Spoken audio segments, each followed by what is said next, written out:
അവസ്ഥ തുറന്നു പറഞ്ഞപ്പോൾ അവനെ അടിച്ചമർത്താനും രാജ്യദ്രോഹിയാക്കി നാട് കടത്താനും ശ്രമിച്ച ആളുകളുള്ളൊരു സമൂഹത്തിൽ അല്ലെങ്കിൽ ഒരു രാജ്യത്ത് ഇതൊക്കെ സർവ്വസാധാരണമാണെന്ന് നമുക്ക് മനസ്സിലാക്കാൻ സാധിക്കും.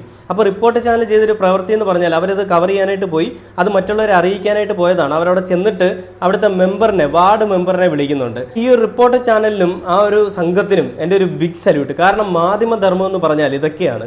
കൊള്ളരുതായ്മകളെ വെള്ളപൂശുന്ന മാധ്യമധർമ്മമല്ല റിപ്പോർട്ട് ചാനൽ ചെയ്തത്. അവർ പകരം ചെയ്തത് ഇങ്ങനെ ഒരു പറ്റിക്കപ്പെട്ടു എന്ന് പറഞ്ഞ് കുടുംബം വിളിച്ചപ്പോൾ അവരത് കവർ ചെയ്യാൻ ചെല്ലുകയും ചെന്ന സമയത്ത് ആ കുടുംബത്തിന്റെ വിഷമം മനസ്സിലാക്കിയ റിപ്പോർട്ടർമാർ അവർ ആ കുടുംബത്തിൽ അകത്തേക്ക് കയറി ചെന്നിട്ട് ആ വീട്ടിൽ എന്താണ് അവരുടെ അവസ്ഥ എന്നുള്ളത് കവർ ചെയ്യുകയും അത് ജനങ്ങളെ അറിയിക്കാൻ സത്യസന്ധമായ കാര്യങ്ങൾ ചില ആളുകളെ ഞാൻ കണ്ടിട്ടുണ്ട്. ഒരു സ്ക്രിപ്റ്റ് എഴുതി വെച്ചിട്ടുണ്ടാവും, ആ പറയുന്ന ആളുടെയിലും ആ സ്ക്രിപ്റ്റ് കൊടുക്കും, എന്നിട്ട് ഇതേ നിങ്ങൾ പറയും ഞാനിതേ ചോദിക്കൂ. അങ്ങനെയുള്ള ആളുകളാണ് മാധ്യമങ്ങളിൽ കൂടുതലുള്ളത്. അങ്ങനെയുള്ളിടത്ത് റിപ്പോർട്ട് ചാനൽ ചെയ്തതെന്ന് പറഞ്ഞാൽ നേരിട്ട് ചെല്ലുന്നു, അവരുടെ അവസ്ഥ ലൈവായിട്ട് കാണിക്കുന്നു. ആ അവസ്ഥയിലെല്ലാം കാണുമ്പോൾ തന്നെയും എൻ്റെ വരെ കണ്ണ് നിറഞ്ഞു പോയി. കാരണം അങ്ങനത്തെ അവസ്ഥയാണ്. നമ്മൾ ആ അവസ്ഥ പലപ്പോഴും നമ്മൾ സിനിമയിൽ